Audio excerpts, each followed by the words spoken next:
Special thanks to Jesse Hart for suggesting this challenge and daring to ask the question, can you beat Skyrim as a scavenger? The rules for this run are that every kill I get, I have to drop all of my items and use what the NPC was carrying.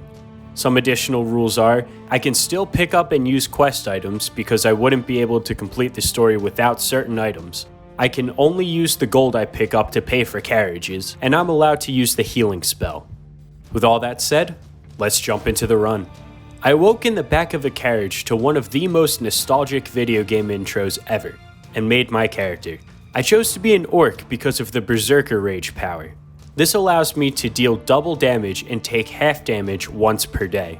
This is OP in a normal run, but it is also life-saving in this run especially, since I foresee frequently having bottom-tier weapons and armor, as well as no health potions.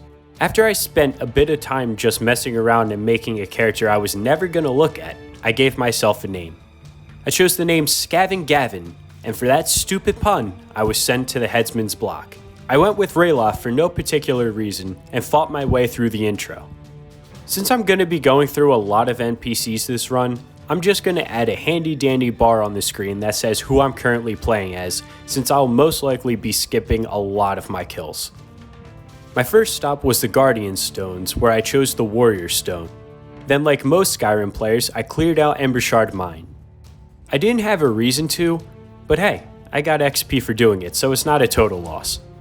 After that, I made my way up to Bleak Falls Barrow. Just like Embershard Mine, the bandits outside didn't really prove to be much of a threat. It was here though that I made the executive decision that when I said I'd become my last kill, that also included creatures. So if I killed one of the skeevers, I would have to drop everything and walk around with just a skeever tail in my pocket. Obviously, that's not the best thing to use when fighting the giant frostbite spider later on in the crypt. So I lured them into the room with the poison arrows and just kept pulling the lever until they died. I didn't kill them, the booby trap did. After that, I dealt with the big spider. Thankfully, it takes Arvel a little bit to stand up, so I recreated my childhood of going a little too far while wrestling, and then became Arvel. This early on, the fact that I couldn't wear armor after killing Draugr wasn't the worst thing in the world. The weapons they drop are pretty good, especially when I got my hands on a greatsword. Yes, I am fully in the barbarian camp of light armor plus two-handed weapons.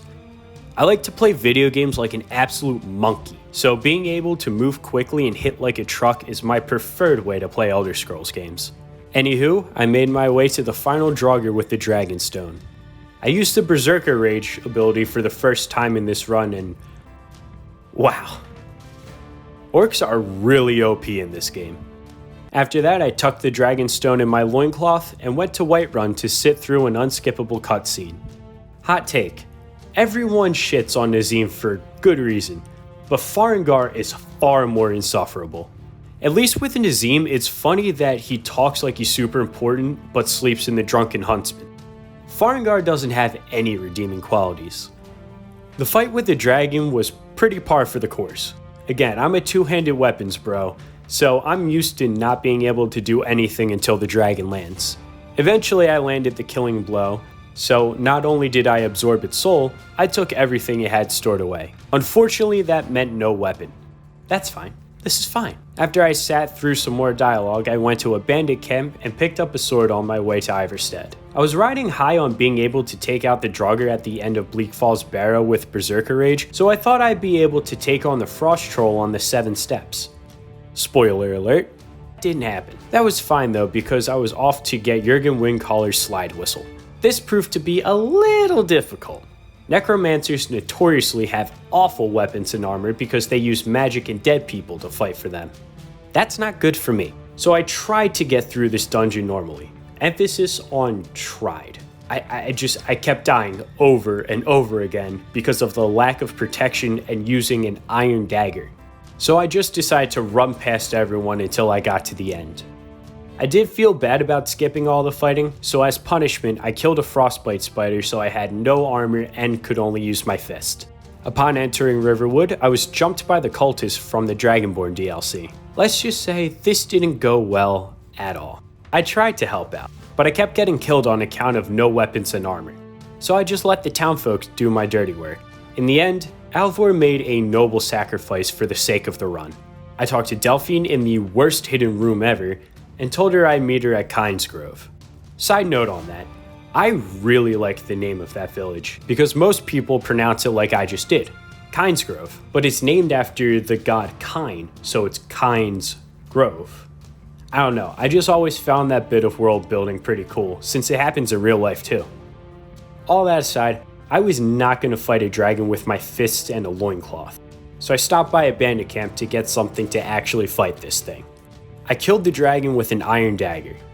Imagine being this super powerful lizard monster that can fly and breathe fire, and some orc with a tiny knife stabs you in the eye.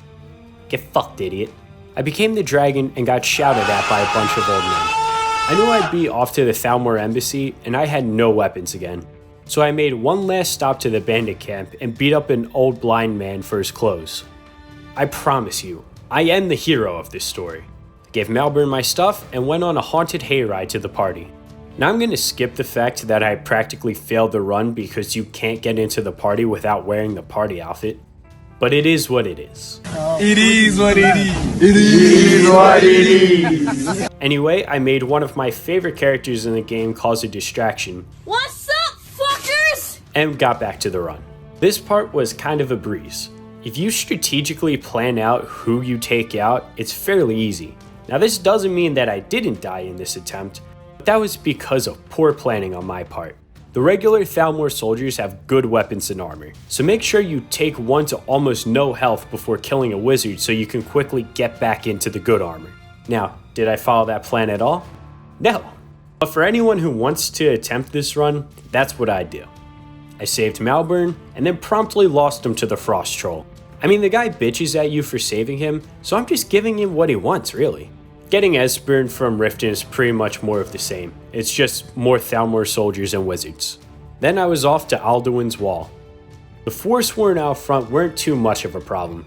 The dragon that I completely ignored was. After that, I did some easy puzzles to get to the wall by Pink Floyd. Then I was off to talk to Mario, who told me that I needed to find an Elder Scrolls V Skyrim. So I was off to Winterhold, where I had to go to college. That's how you know this is a fantasy game. I didn't have to take out a loan for this part. Too real? Moving on, I ran through a lot of Blackreach because the Falmer really pack a punch. Like, for real, it was really humbling getting my ass handed to me by a bunch of naked blind goblins. Maybe this is payback for killing that one blind bandit earlier in the run. However, I did make sure that I took care of Sula Trebadius and Umana because they had some really good armor. Of course I saved Umana for last because I needed the best possible armor to fight Alduin later on. So because of that, I just ran past everything else. Solved the easiest puzzle in the game, and got my Elder Scroll. I went back to Little Mac from Super Punch-Out, who told me that I needed to read the paper at the Time Boo Boo. I watched a cutscene, and Alduin then showed up to fight. This took a fair few tries. And another. And another. You get the point. On one occasion, I thought I killed Alduin, but it turns out I was actually attacking Cat in the Hat from Dr. Seuss Toddler. Yes, these are all roles that Charles Martinet played. Eventually, I had his strategy down. It took a bit of strategy and a little bit of luck, but the hardest part of the run was finally over. Next was the most boring part of the run. I don't really remember or care to remember what I chose for the outcomes of the Peace Council, but it happened. Moving on. I trapped something that breathes fire in a mostly wooden structure because it just works. It just works. And I rode the dragon to Skuldafn. If it sounds like I'm rushing past a bunch of that stuff, it's because honestly there's not much to talk about. After the fight with Alduin, it's just a bunch of talking and a final dungeon crawl. I did get lucky for the last Draugr that I had to fight because he had a two-handed weapon as well as the claw that I needed to get past the door. So we are chilling with that. Look, I was not about to fight a dragon priest and two dragons in MeUndies, so I just jumped into the portal and wound up in Sovngarde. I love this part of the game. I know you're only there for a little bit, but they really do it up with the whole Valhalla vibe. Also, the chanting song that they play while you're here is just so badass. I thought the fight with Sun was going to be the more difficult of the two fights here, so I used my Berserker Rage on him. Turns out that was the right move. The Alduin fight was a lot easier since you have 3 other people with you to distract him. I landed the killing blow, dumped my sword, and proved yes, you can beat Skyrim as a scavenger. Again, huge shout out to Jesse Hart for leaving this suggestion. This run was a lot of fun, and I'm thinking about going through the DLCs with the same character, so stay tuned for that in the future. Anyway, thank you for watching. Like, comment, and subscribe if you feel so inclined, and let me know any other challenges you'd like to see. This has been Red Handed Gaming. Stay safe, and God bless.